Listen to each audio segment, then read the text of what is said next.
Hi everyone, welcome to the Looney Bin. Before I begin talking about my theory, I do want to say this is one of the theories that I've been thinking about for a while now, probably for like a couple months now, and I really haven't recorded much simply just because I needed more evidence to really try to at least, give some more validity towards this theory.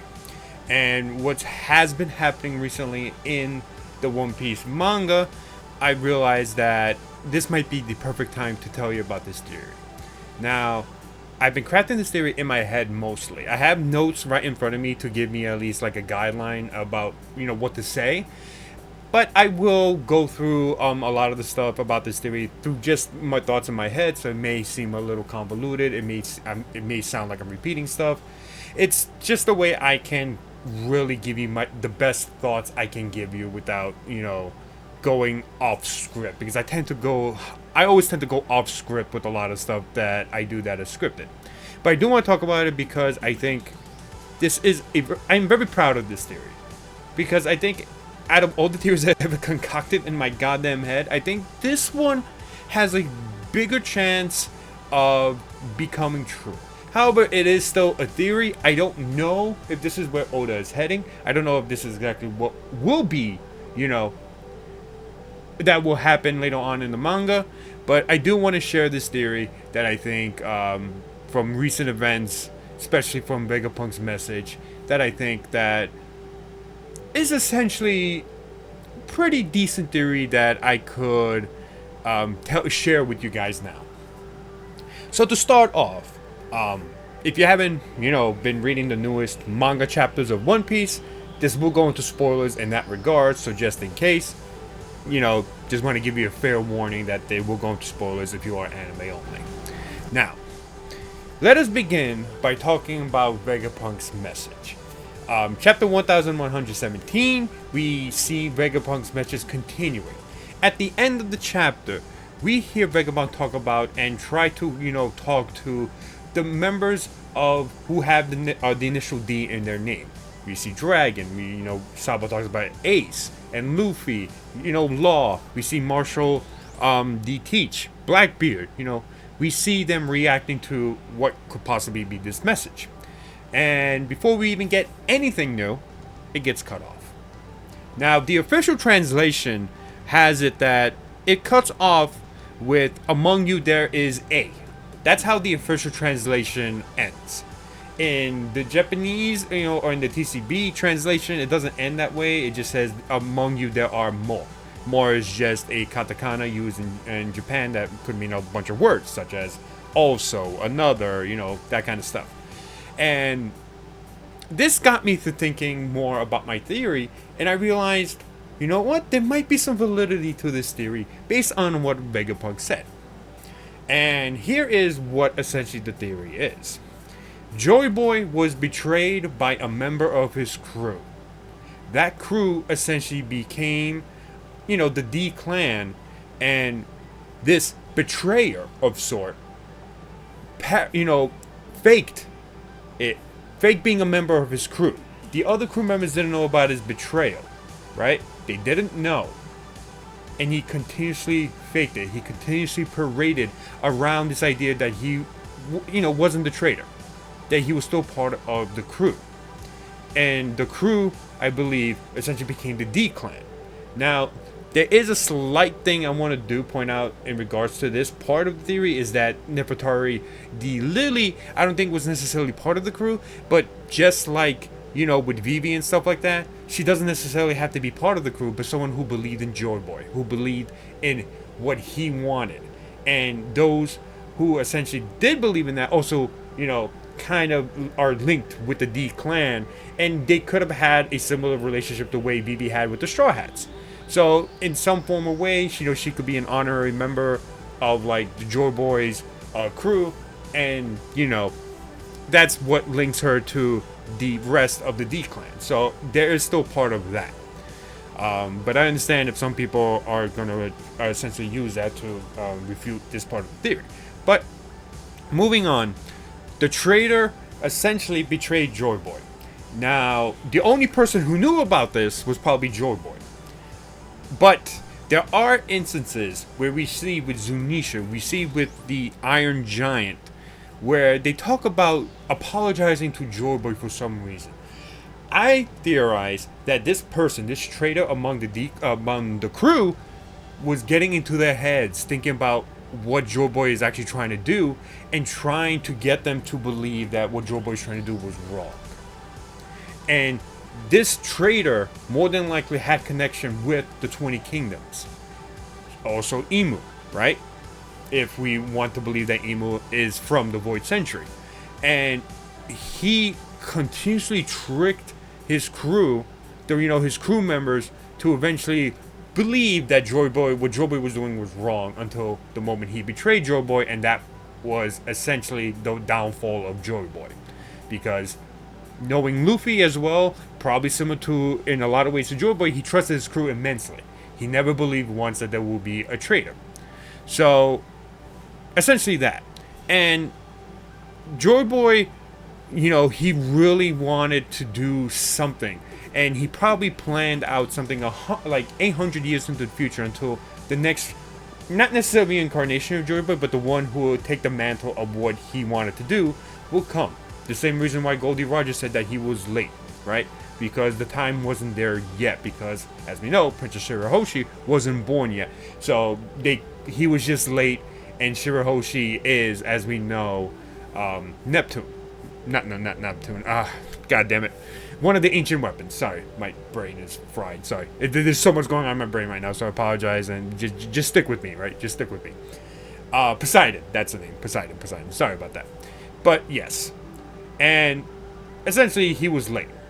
But this whole idea, this whole theory is very resemblance to the biblical story of Jesus Christ. As, it's one of the most famous biblical stories and passages where Jesus Christ was eventually betrayed by Judas, one of his 12 apostles.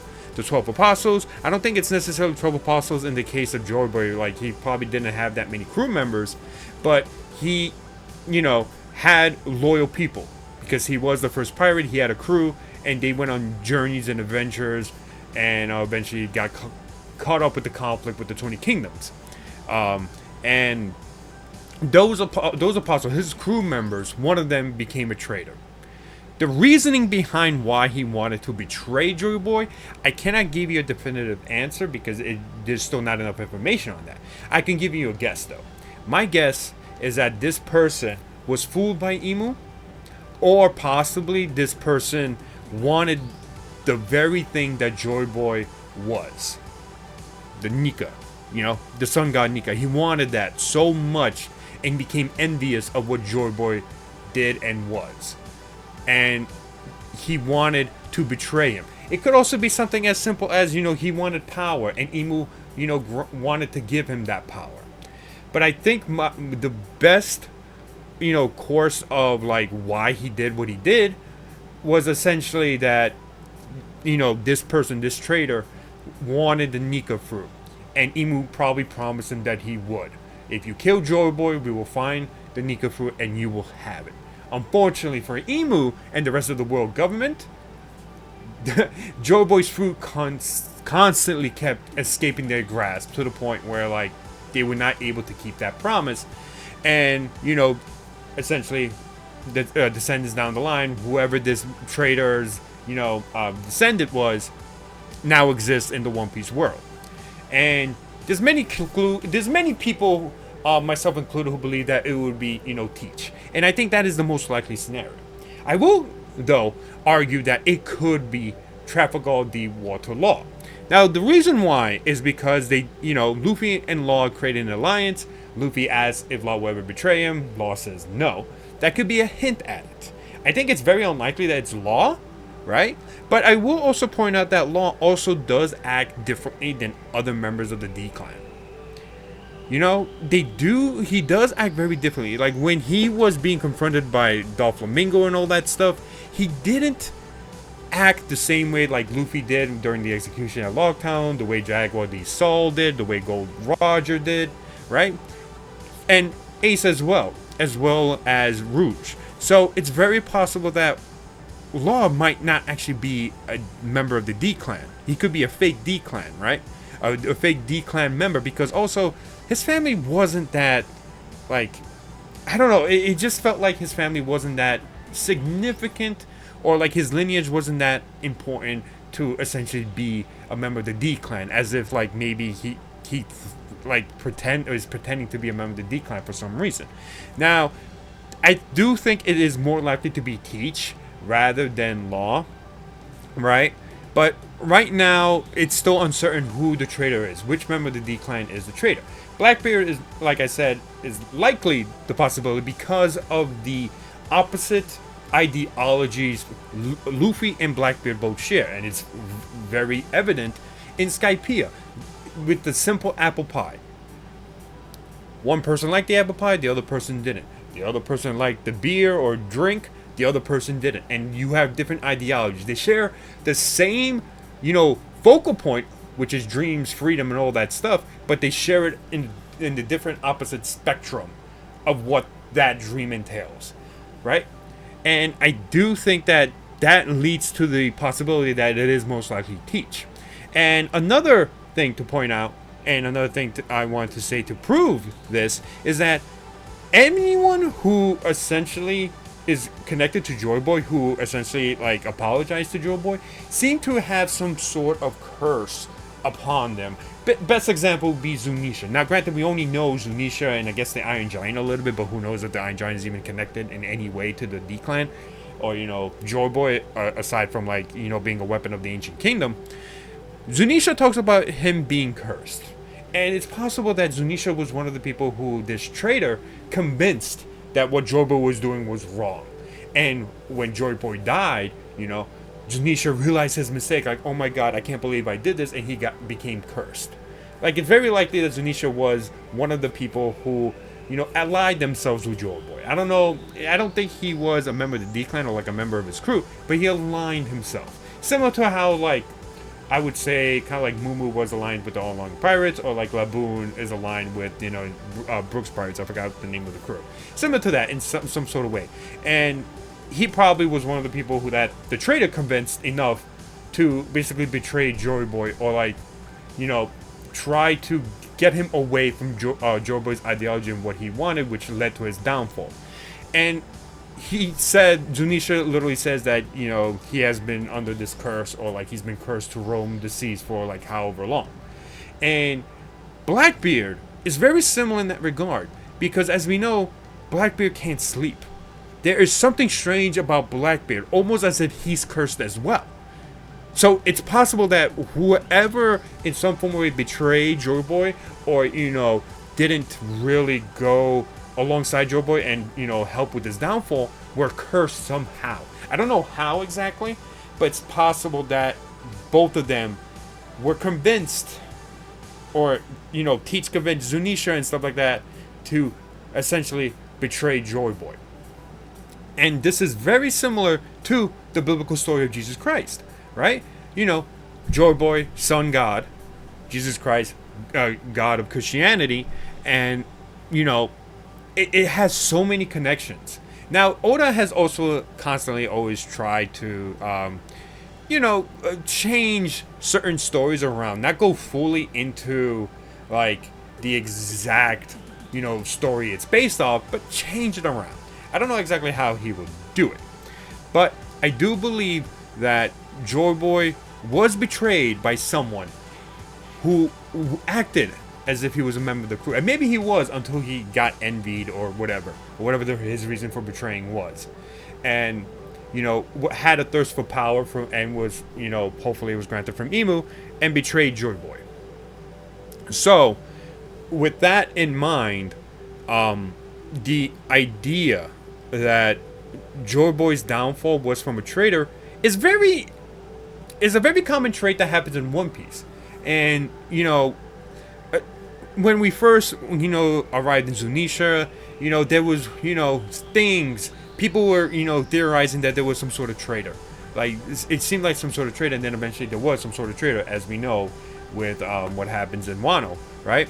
And it's a common thing that happens a lot in One Piece. And this could just be another possibility of someone betraying Joyboy. And I think it I think like I'm very, strong and positive about this theory, and one of the things that really makes me feel like this is a thing is essentially Vegapunk's message. He's trying to tell the members of D Clan something. Some people theorize that there's another Joyboy. Some people theorize that they're talking about, among the D Clan there is a Joyboy. But I don't think that's it. I mean, why, like, it is still possible that that's what Vegapunk's message was, that they wanted, the world to know that among, the members of the D Clan, the people with the initial D, that there's a Joyboy out there. It's possible that's what his message is about. But what if his message is talking, because he wants to directly talk to not the world, but the members who have the initial D. He wants to specifically talk to them about certain something. And to me, that tells me that there is a member among you who is a fake D. Or someone who is essentially, someone who paraded this idea that you were a D this entire time. And you probably were like a member of the crew, but you're the one who betrayed Joyboy. There's a traitor amongst you. And that he's trying to warn them about that. And this is also something else that I thought of as, we go through the Vegapunk's message and the way, the Goro side, the way, the world government has always wanted to prevent, like, someone with the initial, or any information about the D Clan getting out there. What if it's not that they want, or, they're trying to think about, like, to reveal that there is someone out there who is very similar to Joyboy, right? I think one of the other reasons that they could possibly try to avoid anyone speaking about the D Clan in any sort of way is because of the promise probably Emu or somebody made to this traitor. They don't want the traitor to be revealed. They don't want any information about, someone who betrayed Joyboy to be revealed, because what if they're trying to use that traitor as a way to prevent Joyboy from, coming back? What I mean by that is essentially they want to use this traitor, the traitor's descendant to find the One Piece, because if he does it, then whatever Joyboy wanted to happen will not happen, because he is not the one Joyboy was waiting for. And that is the reason why they want to keep it on the down low. They don't want anyone to know, because if they do, if he's immediately says what exactly I think he's gonna say, theorize that there's a traitor, it will ruin their plan, because they want Blackbeard to find the One Piece. Not just because, or whoever the traitor is, right? They don't want, because they know that if he does it, whatever Joyboy wanted to do, or whatever Im-sama or the Gorosei are afraid of, won't happen. Because he's not the one Joyboy is waiting for. They want people to, know, they want people to not know this, including the members of the D Clan, because it's possible whoever the traitor is, or whoever the descendant of the traitor is, doesn't exactly know that he is not a member of the D Clan, or that his ancestor was a traitor. They want to keep that illusion that they are a member of the D Clan, because they want them to find the One Piece. Because if he finds the One Piece instead of whoever the next Joyboy is, then whatever Joyboy was planning would not come to fruition. That is what I think why the Gorosei really do not want any information about the D Clan coming out. Not because they want, the world to know about Joyboy existing, right? But that they want to prevent Joyboy from ever finding One Piece. And by having the identity of a traitor existing among the D Clan is important to that plan.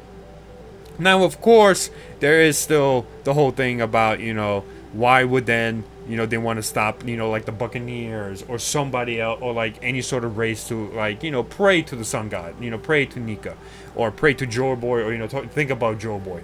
Now, that is part of the theory where, like, it just, it's a good counter argument to make, because why else would they even give a damn? That's possible that they want to prevent anyone thinking about Nika or Joyboy, right? Because it will ruin their plan of wanting that traitor to find the One Piece if he ever does, right? Because then, and if Emu wants it to happen, he can make it happen, because of the promise he made, right? So I think, you know, that's really about it. Hopefully I was clear in my you know, discussion about what my theory was, and hopefully it was clear enough for you to understand. Again, I apologize if I was rambling a little bit and a little, maybe I didn't make some sense, or like I repeated certain stuff, right? But but this is the best way I can make it, and I'm really excited about this theory. I don't know, I don't think it will come true, because usually my theories, there was one theory about the Sabo, about what exactly happened with Sabo, and about Cobra's death did come true. I made a video on it, right? That came out not 100% fully, but like the idea of what happened exactly with Sabo and all that stuff, right? But I am very confident about this theory. If it doesn't happen, it doesn't happen. You know, I strike out once again. But that's what's great about theory crafting. You could create theories. You don't have to make them like absolutely like, you know, the thing that will happen, because we don't know. Oda is a very, you know, he's a very surprising person, because he will do a lot of things that you may not think about, right? So I'm excited to hear what you guys think about this theory. Let me know in the comments. Like or dislike, that's perfectly fine. If you disagree, that's also perfectly fine. You know, just, you know, tell me what you like, tell me what you disliked about the theory, and yeah, I would love to talk about this theory as much as possible. So thank you so much for watching. Hopefully you enjoy it, and I'll see you guys next time. Bye bye.